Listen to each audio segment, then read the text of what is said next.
인간의 수명이 이제 길어지면서 대부분의 사람들이 노화와 관련된 질병을 겪게 된 것입니다. 그러겠네요. 예전에는 예를 들면 암에 걸리기 그쵸. 전에 사망을 했는데 이제는 수명이 길어지니까 그만큼 계속 질병에 노출이 되는 거잖아요. 그럼 그 전엔 뭐에 죽은 거예요? 암 때문에 죽은 거 아니에요? 그래서 예전에는 이제 페스트나 콜레라 같은 전염병으로 대부분의 사람들이 많이 죽었다면은 안 죽는구나. 이제는 신장병, 암 이런 것처럼 이제 노화로 인한 질병으로 인해서 이제 사람들이 주로 이제 죽게 되는 거죠. 이제 그러자 이제 사람들에게 이제 길어진 수명만큼이나 건강을 오래 유지하자는 이제 새로운 목표가 생겨났습니다. 그쵸. 그리고 이제 그 방안으로 제시된 급진적인 아이디어가 있어요. 무엇이었을까요? 인공 장기 아니에요? 네, 맞습니다. 바로 장기 이식이었습니다. 노화로 인해서 이제 늙고 병든 장기를 이제 젊은 새 장기로 갈아 끼우면은 이제 건강하고 더 오래 살 수 있지 않을까 이렇게 생각을 한 거죠. 자, 이런 장기 이식 연구에 앞장선 사람은 이제 오늘날 이식학의 아버지라고 불리는 이제 소련의 외과 의사 블라드미르 데미코프였습니다.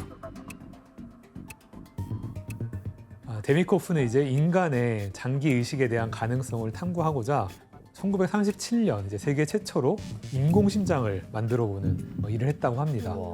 그리고 이제 1940년대부터는 동물들끼리 장기 이식 실험을 시도해보는 거죠. 그래서 이제 심장, 폐, 이식 등의 수술을 동물들한테 해서 성공을 시킨 소련의 천재 의사라고 합니다. 더 무서운데? 이건 무섭다. 그리고 이제 이 천재 의사는 이제 장기 이식 연구의 일환으로요, 악마의 실험이라고 불리는 새로운 도전을 하게 됩니다. 손상된 장기를 이제 어떻게 이제 어디까지 대체할 수 있는지 알아보기 위해서 머리 이식의 가능성을 실험한 것이라고 합니다. 그래서 이제 앞다리가 달린 작은 개의 머리를 큰 개에 이식시켜서 이제 머리가 2개 달린 개 수십 마리를 이제 만든 거죠. 교수님, 실험 결과 개들의 상태가 네. 어땠어요? 생존 기간들은 이제 겨우 29일 정도에 그쳤고요. 모두 이제 죽고 말았다고 합니다. 너무 충격적이다.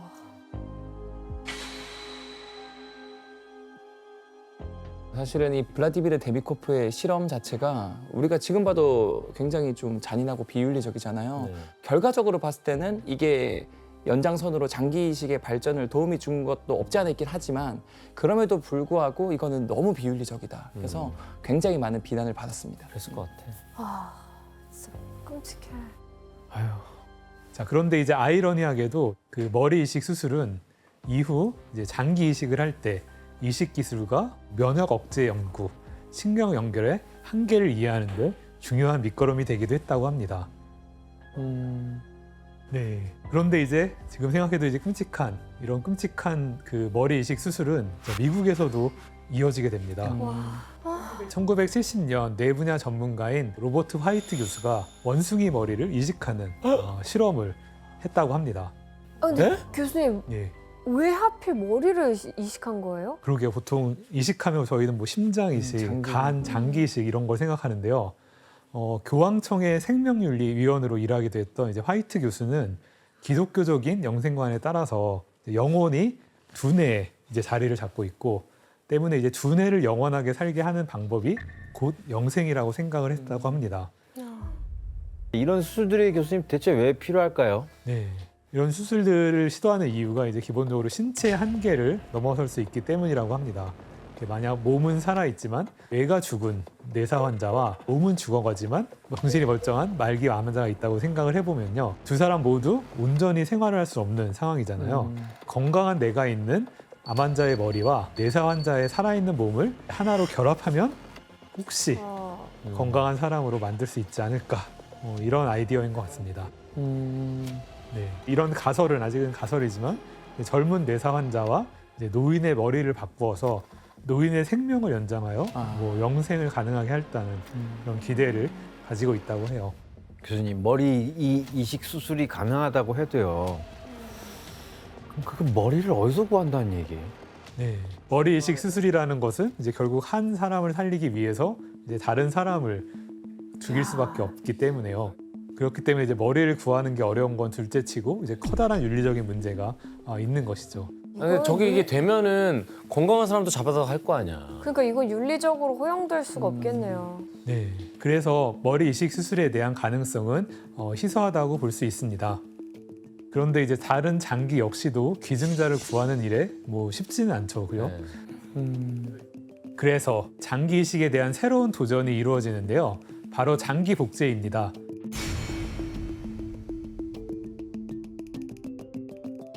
장기 크기와 구조가 이제 가장 비슷해서 이제 대체 장기로 사용되는 동물은 이제 바로 돼지입니다.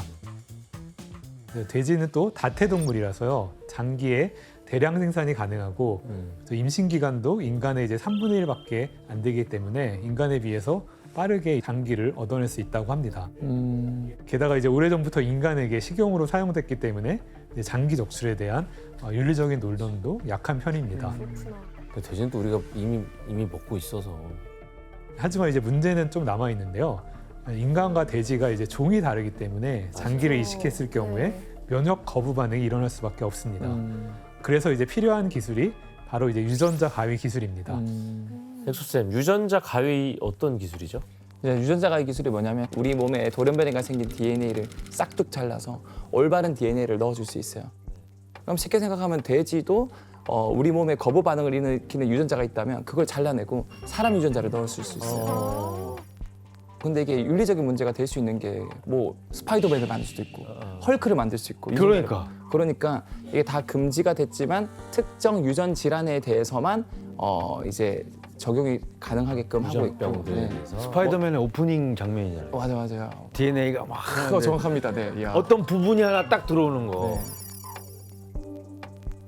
네, 그래서 장기 이식을 위해서 돼지를 유전자 가위 기술로 조작해서 면역 거부 반응이 덜 일어나도록 만든 다음에 이 돼지를 복제해서 인간에게 필요한 장기를 이식하는 그런 과정입니다.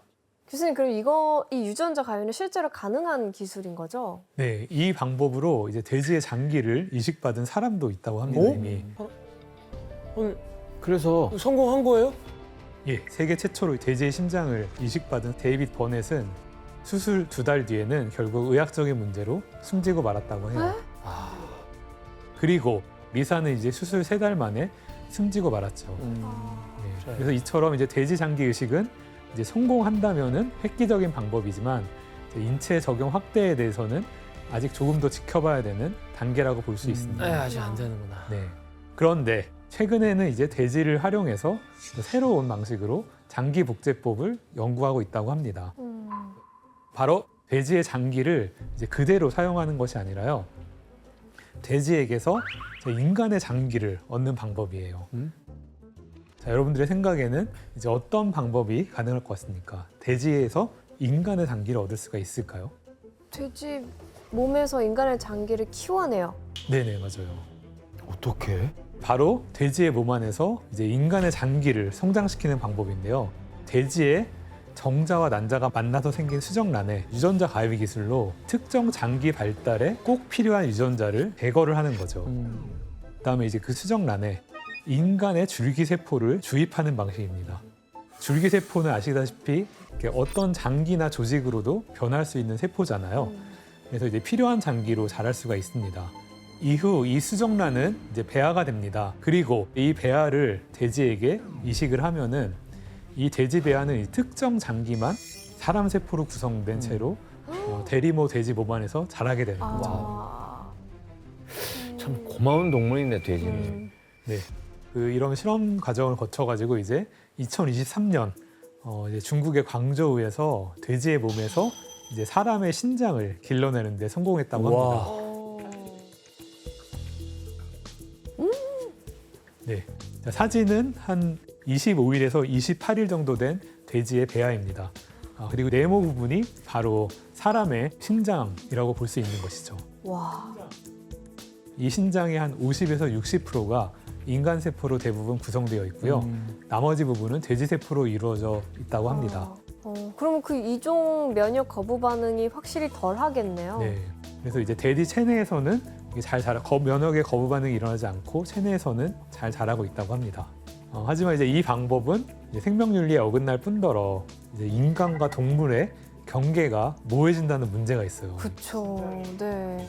그다음에 이제 또 돼지 바이러스가 인간에게로 이제 옮겨갈 오! 가능성도 있잖아요. 그래서 새로운 질병이 발생할 가능성도 있다고 합니다. 때문에 이제 상용화에 또 한 번의 논란의 여지가 남아 있다고 볼 수 그러네요. 있습니다. 박쥐한테서 코로나가 왔듯이 네, 그럴 수 맞습니다. 있겠네. 노화에 관련된 연구가 이제 크게 진일보하는 사건이 일어나게 됩니다. 1980년대 호주의 과학자 엘리자베스 블랙번이라는 사람이 노화의 비밀을 풀 열쇠를 발견했습니다. 이후 시간이 흐르면서 더욱더 큰 가치를 인정받아서 2009년에 엘리자베스 블랙번이 노벨 생리학상까지 수상하게 됩니다. 뭐야? 그건 바로 이제 텔로미어라는 건데요.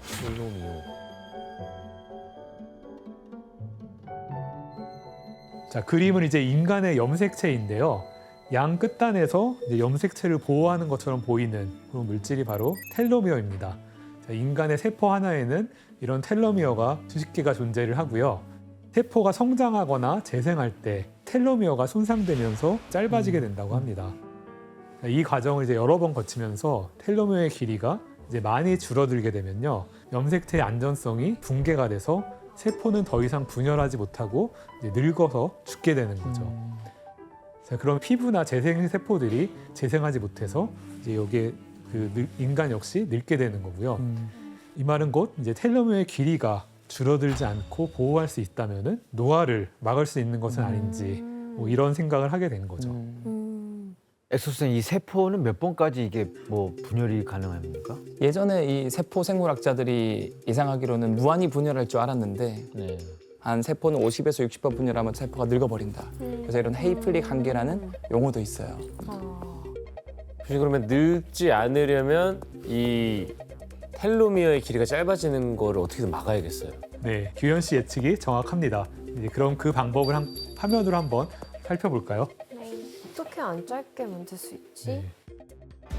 규칙적이고 이제 충분한 수면 시간을 확보하고 뭐 블루베리, 자몽, 아몬드, 콩 같은 뭐 세포 재생에 도움이 되는 음식들 이런 것들을 섭취하는 게 중요하다고 합니다. 또한 금연과 금주를 지키고 체력 향상을 위해서 규칙적인 신체 활동을 하는 등뭐 이런 것들을 제안하고 있습니다. 뻔한 얘기들이잖아. 이미 우리가 다 알고 있었던 거네요. 뻔한 텔로미어란 얘기예요. 단어만 몰랐고. 그래 이거. 근데 저 도표만 보면 전 텔로미어가 없겠는데요. 되게 짧게 써요. 그러니까 엄청 부모님한테 감사하셔야 되는 게 타고난 텔로미어가 두꺼웠었던 것 같아요. 그러니까 그런가? 그만을 유지하시고. 윤소희 씨, 이런 방법들이 실질적으로 얼마나 효과가 있어요? 어떤 사례가 있는데 사진을 한번 볼까요? 네. 아니 저렇게 살고 안 건강하면 그게 문제지. 이제 일란성 쌍둥이의 사례인데요. 빌 같은 경우는 분자 생물학자라서 텔로미어에 관심이 많아서 마라톤도 하고 뭐 채소 위주의 식단 섭취하고 이러면서 관리를 꾸준히 열심히 했고요. 릭 같은 경우에는 패스트푸드 먹고 운동을 하나도 하지 않았다고 해요. 이 두 분이 이제 66세일 때 텔로미어 나이를 보니까 빌 같은 경우는 41.5세였고 릭 같은 경우는 70세가 나와요. 두 분 차이 한 29세 정도의 나이 차이가 생기는데 근데 외적으로도 그렇게 보여요. 네, 외적으로도 보이죠. 그래서 아무래도 이런 후천적인 노력으로 그런 것들이 이제 반할 수 있다라는 걸 보여주는 사례인 거죠. 아, 근데 뭐 교수님 텔로미어 길이를 줄이는 거 말고 네. 예를 뭐 잡아 뭐 두껍게 하든지 늘리는 방법은 없습니까? 네, 그래서 이제 과학자들이 이제 그 해답을 텔로미어를 이제 영원히 복구할 수 있는 한 오. 동물이 있습니다. 그 동물로부터 해답을 구하고 있습니다.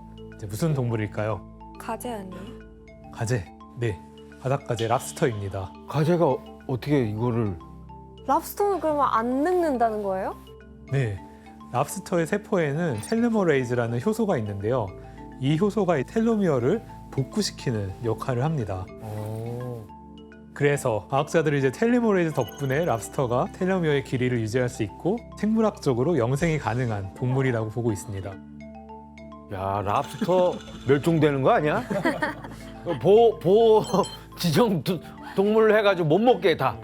네, 그렇습니다. 랍스터의 이런 특징 때문에 이제 과학자들은 랍스터의 텔로미어와 텔로메레이즈를 인간에게 활용할 방법을 와. 이제 연구 중입니다. 그럼 랍스터는 평균 수명이 엄청 길겠네요? 길다고 들었어. 네, 랍스터가 영생한다라는 동물로 알려져 있지만 그럼에도 불구하고 죽는 이유는 사람이 잡아먹어서 그리고 탈피하다가 스트레스 받아서. 아 진짜. 예, 그런데 이제 앞서 말한 영생을 위한 방법에는 모두 이제 공통점이 있습니다. 뭐지? 네, 신체라는 한계 때문에 영생을 추구하는 이제 여러 가지 제약들이 있다는 거죠. 그래서 이 신체의 제약 없이 영생할 수 있는 방법이 있다면 이제 무엇이 있을까요? 뭐 로봇으로 갈아야죠. 이쯤 되면 이제. 네, 오. 인조인간. 네 그렇습니다. 그 방법으로 이제 가장 많이 연구되는 거는 얘기하신 대로 이제 인간을 기계화하는 방법입니다. 그래서 이런 획기적인 아이디어를 실제로 자신에게 적용한 인물이 있다고 해요. 바로 이제 로봇 공학자 피터 스캇 모건입니다. 아, 수시네. 이분 유명하시죠. 2017년 피터는 루게릭병 진단을 받게 돼요. 루게릭병은 이제 손이나 발 이런 근육들이 점차 마비되어서 호흡까지 힘들어지는 병이고요. 통상적으로 시한부 선고나 다름이 없다라고 합니다. 그래서 이를 위해서 그는 세계 최초로 스스로 자신의 몸과 인공지능을 결합해서 사이보그가 되기로 결심을 합니다. 수님 근데 몸을 사이보그로 만든다는 게 뭐 그냥 흔히 말하는 로봇캅 같이 그냥 로봇이 된다는 얘기예요? 네, 비슷하다고 볼 수 있을 것 같습니다. 하지만 이제 이런 노력에도 안타깝게도 피터는 2022년에 사망을 했고요. 그럼에도 불구하고 피터 2.0은 여전히 온라인에서 영생을 누리고 있습니다. 소름 끼칠 것 같은데. 저게 영생일까? 예, 이처럼 몸을 기계화시키거나 정신을 인공지능하고 연결시키는 방법은 영생의 개념을 새롭게 확장시키고 있다. 이렇게 볼 수 있습니다.